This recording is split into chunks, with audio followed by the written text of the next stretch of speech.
Istentől, ami mennyei atyánktól és a mi Urunktól, az Úr Jézus Krisztustól. Amen. Szeretett testvérek, a 358-as dicséretünkkel kezdjük meg Isten tiszteletünket. 358. dicséretünket énekeljük el az első versével. 358-as dicséretünk első verse így kezdődik: Egek nagy királya, magasztalunk téged, térjen nevedre dicséret. Egek nagy királya, magasztalunk téged, térjen nevedre dicséret. Mulandó és gyarló, életünk kártyája, végtelen kegyelmed áldja. Jöjj, segíts, jóra hívj, rólad zengjen nyelvünk, vígat énekeljünk. Gyülekezet helyét elfoglalva, folytassuk Istenünk magasztalását, megkezdett 358-as dicséretünket, a 3. és 4. versével énekeljük. 358-as dicséretünket 3. és 4. versével énekeljük, a 3. vers így kezdődik: Zengjen minden szívben boldog hálalének. Zengjen minden szívben boldog hálalének a világ teremtőjének. Nagy kegyelmessége gondot visel rólunk, számon tartja minden dolgunk. Égben fenn, földön lenn, áldás ifjúsága, nagy irgalmassága. Halleluját zengve, magasztalva áldjad, Krisztus által jó atyádat. Ha az Isten élő, igaz hittel féled, és a szíved Jézus élet. Boldogság, üdv vár rád, fenn az ékkonában, hófehér ruhában.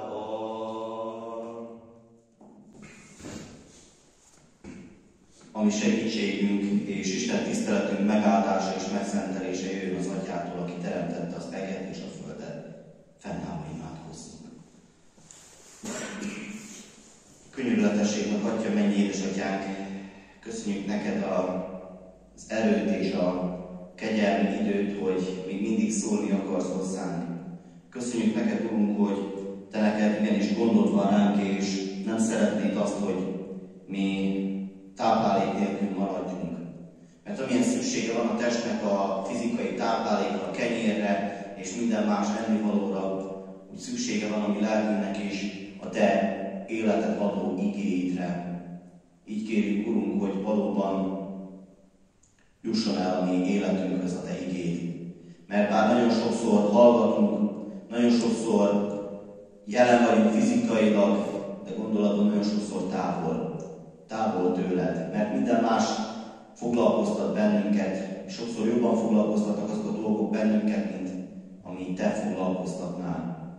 Nagyon sokszor minden más prioritást élvez az életünkben, csak éppen a te üzeneted, a te igéd nem. Látod, hogy mennyire könnyen elcsábulunk, és mennyire könnyen elvisz bennünket a sátán, mennyire könnyen eltereli a mi figyelmünket, a mi gondolatunkat.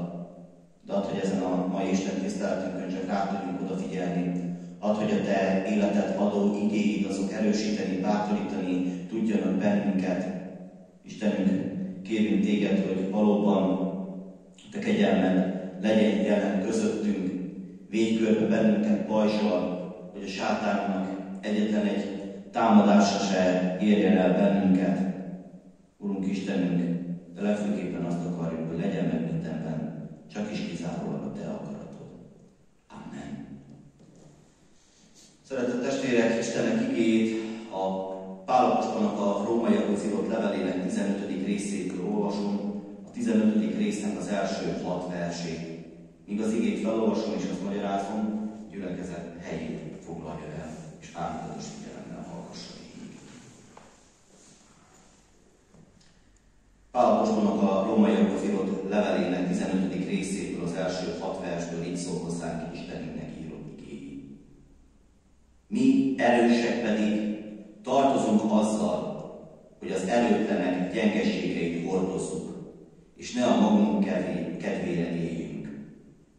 Mindegyikünk a fele barátja kedvét keresse, mégpedig annak a javára és épülésére. Hiszen Krisztus sem maga kedvére élt, hanem amint meg van írva, a te gyalázói gyalázásai hullottak én rám. Mert amit korábban megírtak, ami tanításunkra írták meg, hogy az írásokból türelmet és vigasztalást merítve reménykedjünk. A türelem és a vigasztalás Istene pedig adja meg nektek, hogy egyetértés legyen közöttetek Jézus Krisztus akarata szerint, hogy egy szívvel, egy szájjal dicsőítsétek a mi Urunk Jézus Krisztus Istenét és Atyát. Eddig Istennek írott igéje. Szeretett testvérek, az Úr Jézus Krisztusban mi vagyunk azok, akik tartozunk, azt mondja a Szentírás. Mert az erősek mindig azok, akik tartoznak.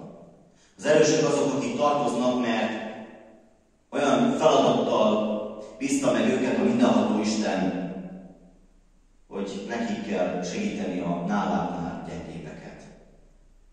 Már nagyon sokszor az iskolában, az iskolás gyerekek között is így van, hogy az erősebb tanuló az segíti a gyengébeket. Az erősebb tanuló ott van a gyengébb mellett, erősíti, támogatja, azért, hogy tudjon a gyengébb is fejlődni. Amikor ketten futnak egy versenypályán, rövid távfutásban, nekünk az iskolában mindig azt mondta a torna tanárunk, hogy igyekezzünk mindig magunk mellé olyan erősebb párt választani, aki tudjuk, hogy amúgy biztos, hogy le fog győzni. Miért? Azért, mert az erősebb felhúzza a gyengébet. És a gyengébb jobban kezd el futni, nem akar megszégyenülni, és ezáltal is úgymond segítséget kap. Azt mondja Pál apostol, mi erősek pedig tartozunk azzal, hogy az erőtlenek gyengeségeit hordozzuk, és ne a magunk kedvére éljünk. Szentírásban nagyon sokszor találkozhatunk ezzel a motivummal, ezzel a jelenséggel, amikor többször is felhívja a figyelmét Izrael népének Isten erre, hogy hordozni kell a gyengéket. Mózes könyvei Izrael népe számára, zsidó nép számára törvénykönyv, és ebben a törvénykönyvben a mózesi törvényekre hagyatkozva és hivatkozva segítették minden éven a zsidók a szegényebbeket. Nemrég olvashattuk a bibliaolvasó kalauz szerint Rút könyvét, ahol is azt olvastuk, hogy volt egy asszony, aki úgy hívtak, hogy Naomi, a férjével, a gyerekeivel elmegy Moab földjére, ott gyerekek megnősülnek, csak hogy egy idő után a férfiakok meghalnak. És marad magában Naomi és a két menye. És egyszer csak hallja, hogy hát a kenyér házában, Betlehemben újra van ennivaló, ezért úgy gondolja, hogy idegen földön nem marad, és hazamegy. Előbb megy vele mind a két menyen, majd az egyik visszatér, és csak Rút lesz az, aki követi őt. És amikor megérkeznek, nincs mit enniük, lakásuk van, jövedelmük nincs, aki keressen rájuk, nincs, aki segítsen nekik, ezért elküldi Rútot, mert a mózesi törvény azt mondja, hogy a szegénynek az aratás idején hagyni kell. Amikor az ember arat, akkor nem szabad minden egyes magot felszednie, hanem ami lehullik a kékéből, kihullik, azt ott kellett hagyni a földön, azért, hogy a szegénynek is jusson. Sőt, Jézus Krisztus is erre adott parancsot, mikor azt mondja, nálatok ne úgy legyen, aki nagyja akar lenni közöttetek, az legyen másoknak a szolgájává. Rengeteg helyen erre kapunk példát, hogy nem a magunk dicsőségét kell hajházni, nem a magunknak a kedvét kell előre mozdítani, hogy nekünk minden jó legyen. Mert kedves testvérek, ha vannak, akik lemaradnak, akkor azzal senki sem tud fejlődni. Egyetlen feladatot kaptunk. Minden egyes ember ugyanazt az egy feladatot kapta, és ez a feladat nem más, mint hogy hirdetni kell az egész világon Istennek a szeretetét. El kell mondani minden embernek, hogy igenis, nem vagyunk magunkra hagyva, nem vagyunk egyedül, nem vagyunk áldák. Mert van egy Istenünk, van egy gondoskodó atyánk, bár emberi szemmel több mint 1000 nap után, a háború több mint 1000. napja után emberi szemmel úgy néz ki, hogy magára van hagyva az emberiség. Sorsunkra vagyunk hagyva.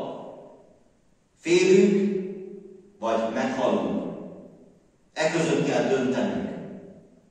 De kedves testvéreim, az életettől sokkal több. Mert Isten mindnyájunkat egyformán szeret. És azt mondja, hogy nekünk gondoskodnunk kell másokról is. Gondoskodnunk kell róla, oda kell menni, meg kell szólítani.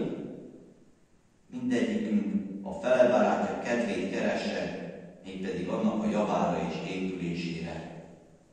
Ettől függ minden, testvérek. Hogy betöltsük ki azt, amit az Isten parancsolt nekünk. Jézus Krisztus képes volt szolgálatnak beállni. Akkor, amikor megmossa a tanítványok lábát, vagy egyenesen akkor, amikor ott hagyta a menny dicsőségét, ott hagyta a pompát, ott hagyott mindent maga mögött, és eljött erre a földre, azért, hogy bennünket megszabadítson, azért, hogy bennünket megmenthessen. Megírták többször is, és olyan jó erre mindig visszaemlékezni, és olyan jó erre mindig felhívni a figyelmünket, hogy nem vagyunk magunkra hagyatva, ha gyengének is érezzük magunkat. Isten küld hozzánk segítséget. Isten küld nekünk egy erős felebarátot, akire rá tudunk támaszkodni.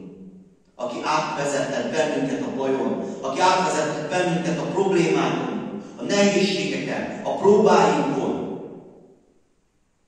akire támaszkodhatunk. De legfőképpen, kedves testvéreim, nekünk az Istenre kell támaszkodnunk. A türelem és a vigasztalás Istenére. Mert erre akar tanítani bennünket az Isten, hogy türelmesek legyünk. Türelmesek legyünk a másik ember felé. És ezzel is tudjuk hordozni őt. Türelemben. Segítünk mindig neki. Egyetértés. Egyetértés a következő kulcsszó ebből a néhány igeversből, amit szomorúan kell konstatálnunk, hogy nagyon sokszor nincs meg. Nagyon sokszor nincs meg az emberek között az egyetértés. Ugyanaz az a indulat legyen bennetek, ami Krisztusban is megvolt. Egyet értve, ugyanarra törekedjetek, olvashatjuk Pál apostolnak a Filippi-beliekhez írott levelében, és még sincs meg bennünk az egyetértés. Mert a széthúzás, a pártoskodás, a gyalázkodás, a szitkozódás, ezek azok, amik mennek. Ezek azok, amiket nem tudunk tenni. És nem a figyelem. Nem a figyelem az Istenre, nem a figyelem arra, amit ő mondani akar nekünk, hogy egy szívvel, egy szájjal tudjuk dicsőíteni a Istenünket. Más lehetne minden. Más lehetne ez a világ, hogyha mi oda tudnánk teljes mértékben figyelni az Istenre. Más lehetne ez a világ, hogyha mi teljesen átadnánk magunkat az Isten gondviselésére. De önzők vagyunk. És azért folyamatosan nekünk fel kell hívni a figyelmünket arra, hogy nem mi vagyunk a központ. Nem mi vagyunk azok, akik körül forog a világ. És nem fog összedőlni a világ, hogyha nekünk segítenünk kell a másikon. És nem fog összedőlni a világ akkor, hogyha nekünk a saját igényeinkről, a saját vágyainkról, a saját elképzeléseinkről le kell mondani. Mert Isten be fogja teljesíteni a mi életünket. Isten meg fog áldani bennünket. Akkor, hogyha ugyanazt akarjuk. Akkor, hogyha teljesítsük az ő akaratát, akkor, hogyha tudunk engedelmeskedni neki. Azzal, hogy segítünk felkarolni. Lehet, hogy csak egy imádsággal. Lehet, hogy azzal, hogy imádkozom a másikért. Lehet azzal, hogy kérem az Istent, hogy segítsen meg a másikat. Nem tudok adni neki, mert nekem is kevés van. Amikor Pétert és Jakabot megállítják a jeruzsálemi templomba egy béna, és segítséget kérnek tőlük, akkor azt mondja Péter, hogy figyelj ide, se aranyam, se ezüstöm nincsen, de amint van, azt neked adom. A názáreti Jézus nevében mondom, kelj fel és járj. Nem adott annak a bénának semmit. Se aranyat, se ezüstöt, se ennivalót, annál sokkal nagyobbat. Mert mit ér az egész világ pénze, kedves testvéreim? Mit ér, hogyha minden pénzt megszerzünk, minden pénzt nálunk lesz a mi kezünkbe? Hogyha az örök életet elveszítjük. Hogyha az Istenbe vetett hitünk semmi. Mit ér minden, ha nem tudunk engedelmeskedni az Istennek? Itt mindenünk meg lehet. Kedves testvérek, eljön az, amikor meg kell szállnunk az ítélőszék elé. Ott mit fogunk kérni a pénzünkkel? Mit fogunk kérni a vagyonunkkal? Hát semmit. Ott az már nem fog számítani. Mert azt mondja a kárténk is, a hitet megszerezni, esetleg megvásárolni, vagy kiérdemelni nem lehet. Ez a Szentlélek Isten ajándéka, amit az evangélium hirdetés által gerjeszt a szívünkbe, tőle kell tehát kérni. Nem ér semmit, hogyha nem tudunk engedelmeskedni. Mindenünk meg lehet, hogyha nincs ott bennünk az Isten szeretete, akkor semmit vagyunk. Ha nem tudunk engedelmeskedni, nem tudunk segítőleg odafordulni a másikhoz, akkor lehet nekünk akármennyi pénzünk, akármilyen jól mehet a dolgunk, nem fogunk semmit érni. Egymást kell segítenünk, egymást kell támogatnunk, és akkor valóban betölthetjük azt mondja Pál apostol is, hogy egymás terhét hordozzátok, és így töltsétek be a Krisztus törvényét. Egymás terhét hordozzunk, gondoljunk a másikra, könyörögjünk a másikért is, és megtapasztaljuk, hogy milyen áldásokat kaphatunk az Istentől. Dicsérjük egy szívvel, egy szájjal, ne a széthúzás, ne a pártoskodás legyen órák közöttünk, hanem az Isten szeretete, és megtapasztaljuk, hogy valóban milyen jó az Úr közelébe lenni. Én kívánom, hogy így legyen. Amen.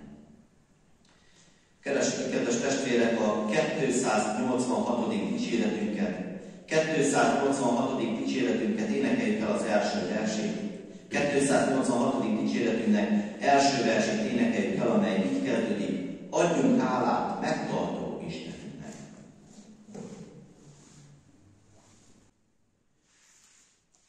Adjunk hálát megtartó Istenünknek, ismét egy napját eltöltik értünknek, melyen nékünk békességet adott, gondviselők oldalába fogadott, megadá minden napi kenyerünket, megtartá erőnket, egészségünket. Válaszoljuk Isten megszólító szavára, emeljük fel a szívünket és imádkozzunk. Urunk Istenünk, mennyi édesatyánk, köszönjük neked, hogy te mindig olyan dolgokra akarod felhívni a figyelmünket, amire nagyon sokszor ténylegesen a figyelmünk elsütik. Mert nagyon sokszor mi saját magunkkal törődünk, nagyon sokszor mi a közvetlen közelünkkel törődünk, és azzal, hogy a másik emberrel mi van, nagyon sokszor nem törődünk. Nem gondolunk senki másra, csak saját magunkra. Önzők vagyunk. Ezt be kell vallanunk előtted. De tudjuk, Urunk, hogy ebből az önzőségünkből te gyógyulást tudsz hozni a számunkra. Tudjuk azt, hogy te meg tudsz erősíteni bennünket. És olyan jó megtapasztalni a te erődet, olyan jó megtapasztalni a te segítségedet. Olyan jó megtapasztalni azt, amikor lehajolnak hozzánk, amikor segítő jobbot nyújtanak nekünk, amikor felkarolnak bennünket, amikor visznek. Hát, hogy Urunk, meg tudjuk ezt köszönni, és attól, hogy amikor lehetőségünk nyílik rá, akkor ne tagadjuk meg a segítségnyújtást. Ne tagadjuk meg, hanem valóban egy szívvel, egy lélekkel, egy akarattal tudjunk menni. Hogy így tudjuk előrébb mozdítani a te akaratodat. Így tudjuk előrébb mozdítani a világ számára is azt, hogy felismerjék a te szeretetedet, felismerjék a te kegyelmedet és gondoskodásodat. Istenünk, jó atyánk, könyörgünk neked azért, hogy valóban áld meg a mi népünket, könyörülj meg rajtunk, szabadíts meg bennünket a nehézségeinktől. Tudunk, hogy valóban ez a háború, ez az értelmetlen, fölösleges háború minél előbb befejeződjön, és tudjunk nyugodtságban és békességben élni. Urunk Istenünk, áld meg a te népedet, és hallgass meg bennünket Jézus nevében, aki így tanított imádkozni minket. Mi, atyánk, ki vagy a mennyekben, szenteltessék meg a te neved. Jöjjön el a te országod, legyen meg a te akaratod, amint a mennyben, úgy a földön is. Ami mindennapi kenyerünket add meg nékünk ma, és bocsásd meg a mi vétkeinket, miképpen mi is megbocsátunk az ellenünk vétkezőknek. És ne vigy minket kísértésbe, de szabadíts meg minket a gonosztól, mert tiéd az ország, és a hatalom, és a dicsőség, mindörökké. Amen. Fogadjuk Istenünknek az áldását. Az Úr Jézus Krisztusnak kegyelme, az Atyának szeretete, és a Szentlélek közössége legyen, és maradjon mindnyájunkkal. Amen. Gyülekezet foglalja a helyét, és a megkeltett 286-os dicséretünket második és harmadik versével énekeljük el. 286-os dicséretünket második és harmadik versével énekeljük el. A második vers így kezdődik. Ajánljuk magunk ismét